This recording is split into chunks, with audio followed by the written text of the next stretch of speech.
The air hitting your face right now is 55 degrees. Outside, it's 96. It has been for 3 weeks. There is no compressor running, no refrigerant cycling, no electricity being consumed, except for a fan drawing less power than the light bulb above your kitchen sink. You are standing at the mouth of a buried pipe on an Amish farm in Holmes County, Ohio. And what you're feeling is not a trick, not a prototype, and not something that was recently invented. It is 2,400 years old. It works better than your central air. And in 41 states, building one without navigating a bureaucratic maze designed to stop you is effectively illegal. By the end of this video, you'll know exactly what the system is, exactly how to build it, and exactly why the people who profit from your cooling bills have spent nearly a century making sure you never found out it existed. The number that changes everything. Let's start with a number that the Department of Energy's own research facility confirmed, and then quietly left off every homeowner brochure ever printed. 6 feet. At 6 feet below the surface of the ground, any ground, your ground right now, the temperature locks in. It stops following the seasons.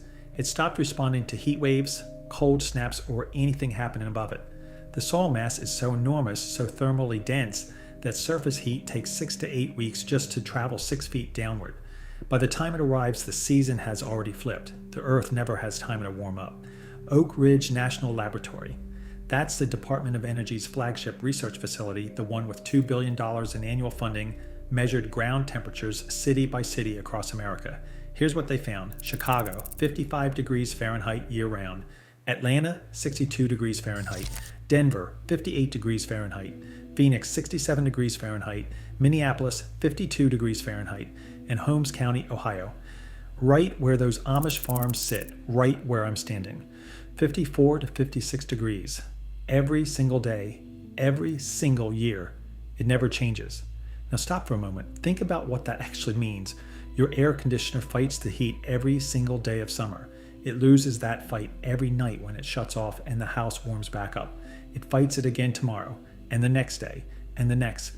The earth beneath your feet has already won that fight, permanently. It simply doesn't allow the heat in. The question is only whether you've connected your house to that victory, or whether you're still paying a utility company $200, $300, $400 a month because no one told you the alternative was sitting 6 feet below your lawn. The physics they didn't teach you here is the engineering comparison that the HVAC industry does not want projected on a screen in front of you.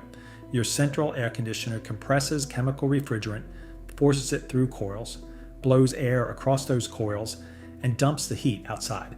For every unit of electricity it consumes, it produces roughly 3.5 units of cooling. Engineers call that a coefficient of performance, narrowed COP, of 3.5. That's considered excellent. That's what they sell you on. An earth tube, a smooth-walled pipe buried 6 feet underground that simply lets air travel through thermally stable ground, was measured across 47 installations worldwide. Its coefficient of performance, 28.7. Say that again, 28.7 versus 3.5. That's not a marginal improvement. That's not an upgrade. That is a different category of technology entirely. For every dollar of electricity your central air uses, your earth tube delivers 8 times more cooling. The gap between those two numbers, 3.5 and 28.7, represents billions of dollars in equipment sales, refrigerant charges, service contracts, and replacement units every single year. Every year that you don't know this number, someone else profits from your not knowing it. Soil is heavy, between 100 and 125 pounds per cubic foot. Moving 1 cubic foot of soil even 1 degree requires 20 to 30 BTUs of energy. The Earth doesn't warm up easily. It is, in the most literal sense, the largest thermal battery on the planet, and it's sitting beneath every home in America, fully charged, fully functional, doing absolutely nothing, because nobody told you it was there. The Amish already knew the Amish in Holmes County. Ohio didn't. Read about this in an engineering journal. They didn't attend a conference. They did what they always do. They paid attention to what the Earth was already doing, and then they built around it. Every traditional Amish farm in Holmes County has a root cellar dug 10 feet deep. No insulation, no mechanical cooling, no electricity. The soil keeps it between 32 and 40 degrees year-round. That's not tradition for the sake of tradition. That is applied physics refined over 2 centuries of direct observation. Then there are the spring houses, small buildings constructed directly over natural springs, where groundwater flows at 54 to 56 degrees constant. The water moves beneath the floor. The building stays between 50 and 58 degrees all summer. The Amish in Lancaster County and Holmes County use these structures to keep dairy and produce fresh without consuming a single watt of electricity. I stood inside one of these spring houses on a day when it was 91 degrees outside. I could see my breath, but the system that matters most for this video is what the Amish call the breath of the floor. Clay pipes buried under the foundation of their farmhouses. Air enters from outside, travels underground through those pipes, and rises through the floorboards. Cooled by the earth it passed through. The USDA documented this system in a manual published in 1903, specifically noting clay pipe installations in Holmes County, Ohio. That document is over 120 years old. The system it describes is still running under Amish homes today. Here's what makes this even more significant. The Amish who settled Ohio and Pennsylvania came from Germany and Switzerland, and those same two countries now lead the entire world in modern earth tube engineering. Germany has 847 monitored residential earth tube installations, tracked by the Passive House Institute in Darmstadt since 2005. Austria requires thermal labyrinth analysis for any building over 1,000 square meters. Switzerland has a 15-year longitudinal study from ETH Zurich, one of the most respected engineering schools on the planet, showing zero degradation in system performance over the entire monitoring period. Zero. The knowledge the Amish carried from Europe 200 years ago is the same knowledge Europe rediscovered with modern engineering. The circle closed. America never got the memo. And now you need to ask yourself, why not?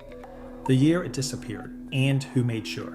In 1902, a man named Willis Carrier invented mechanical air conditioning in a printing plant in Brooklyn, New York. His problem wasn't human comfort. It wasn't summer heat. It was humidity warping paper during the printing process. The machine he built was never designed for homes. It was designed to protect paper. But by the 1920s, the Carrier Corporation launched a campaign called the Weathermaker, create all trait, and repositioned air conditioning as the symbol of American progress, American modernity, American superiority over nature itself.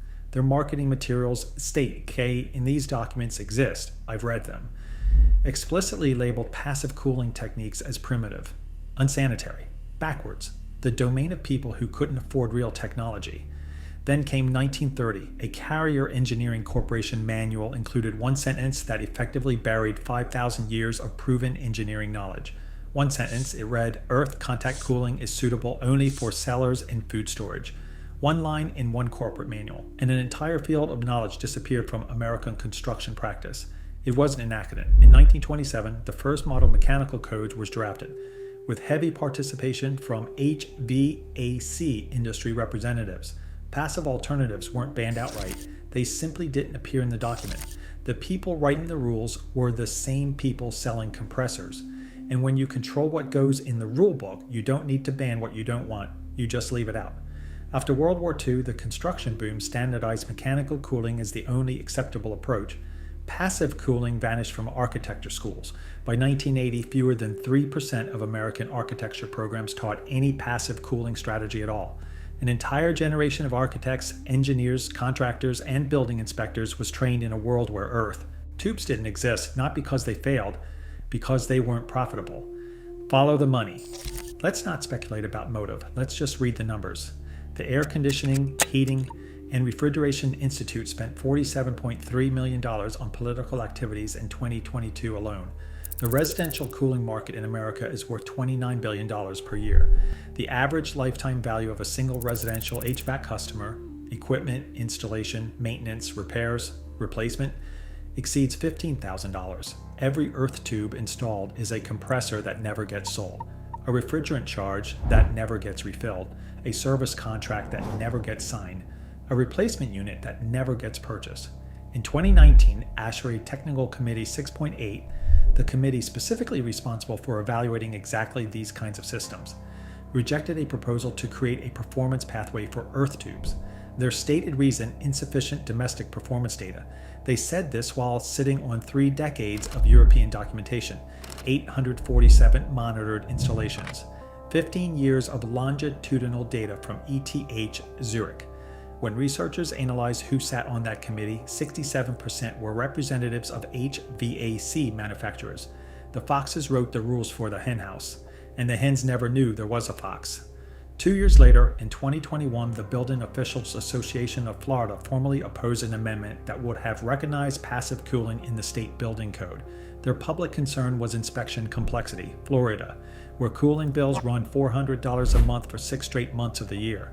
You do that math, that's $2,400 a summer, every summer for the rest of the time you own your home, multiplied by millions of Florida households. That's the industry that opposed a checkbox in a building code. The International Residential Code, section M1600.1, requires all duct systems to be constructed of materials meeting specific flammability ratings. There is no provision for earth contact air handling. The code assumes ducts exist inside buildings. A system that buries pipes in the ground doesn't fit the template. Therefore, it cannot be approved, not because it fails safety testing, because the form doesn't have a box for it. The proof that exists right now. Before anyone dismisses this as theory, here are buildings you can visit today. The Cambridge Public Library in Massachusetts has 42 earth tubes buried beneath it. The result, 51 to 56% less total energy use compared to a standard building of its size. The Earth Ranger Center in Toronto runs 9 concrete tubes, each 65 feet long, buried 10 feet deep.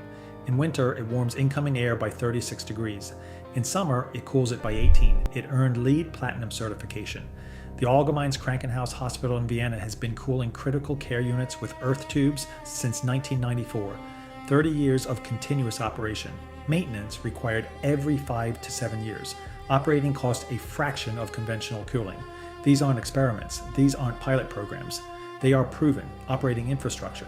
But your building inspector has never heard of them because his licensing exam never mentioned them. How to build it, right now, for $300.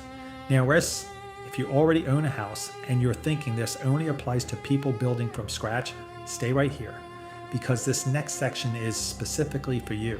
You don't need to tear up your foundation. You don't need to rip out your existing HVAC system.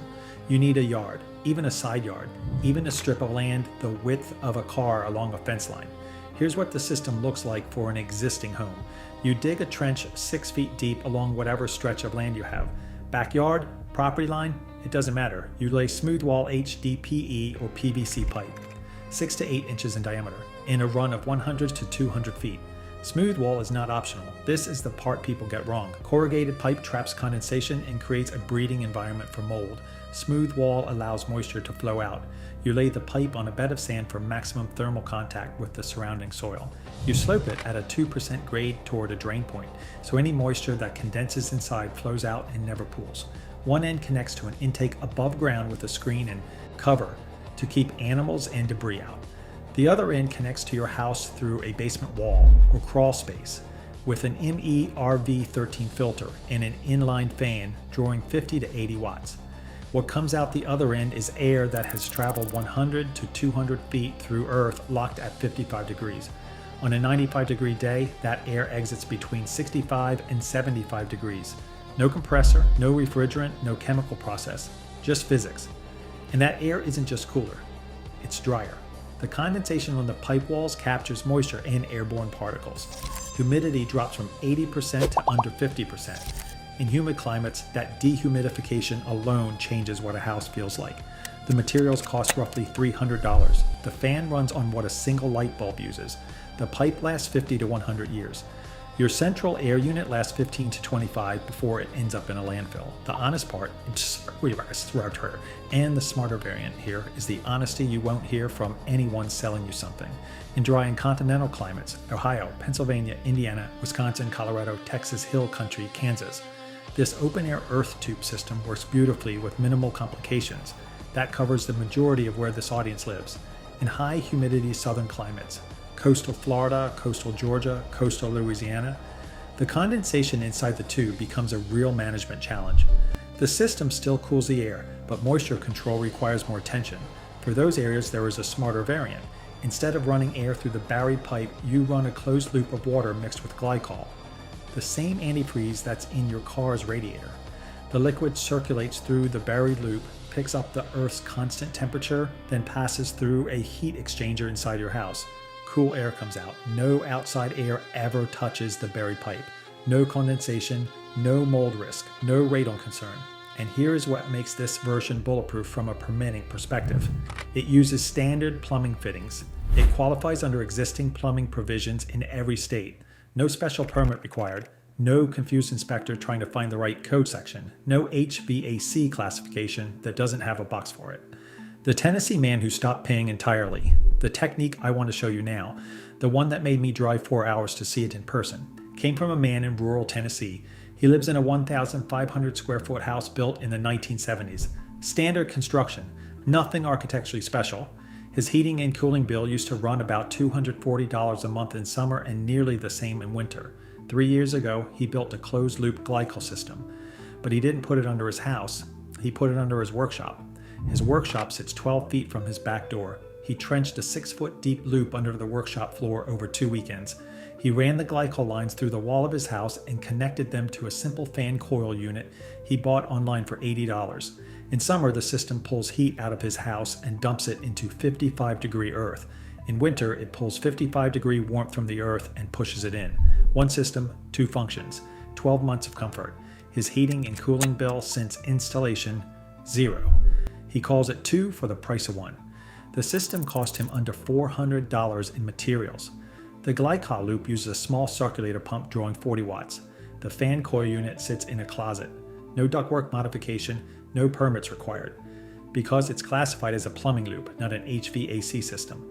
The inspector who came out for something unrelated looked at it, shrugged, and said he'd never seen anything like it but had no basis to object. And here is the detail that matters most.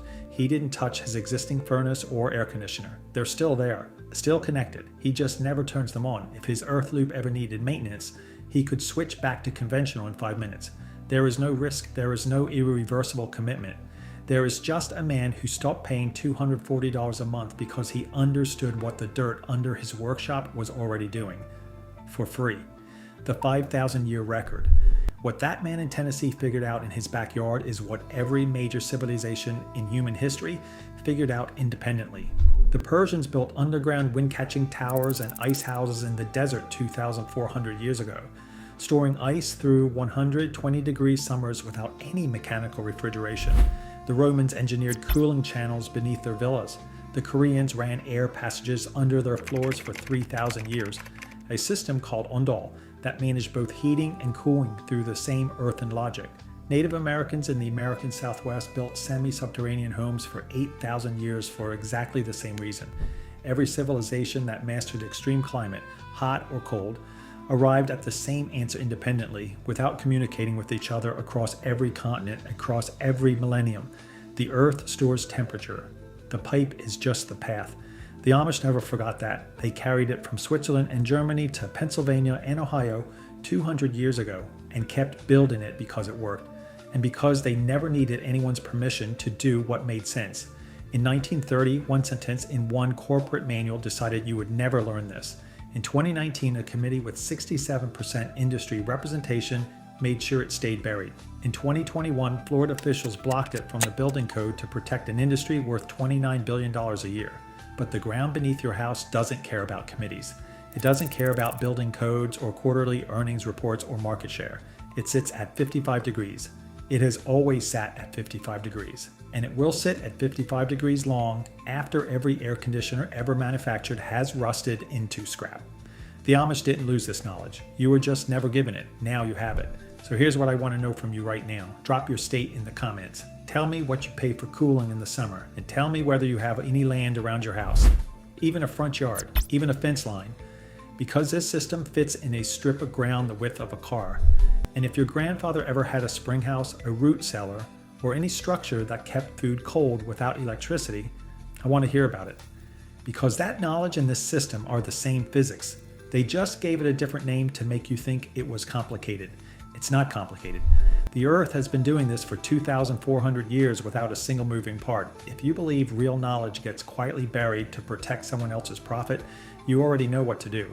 Hit subscribe, because next week I'm going to show you the Amish water system that produces clean drinking water with no pump, no filter, and no electricity, using a method that EPA tried to classify as non-compliant in 2012. They failed, and the reason they failed is a story you need to hear.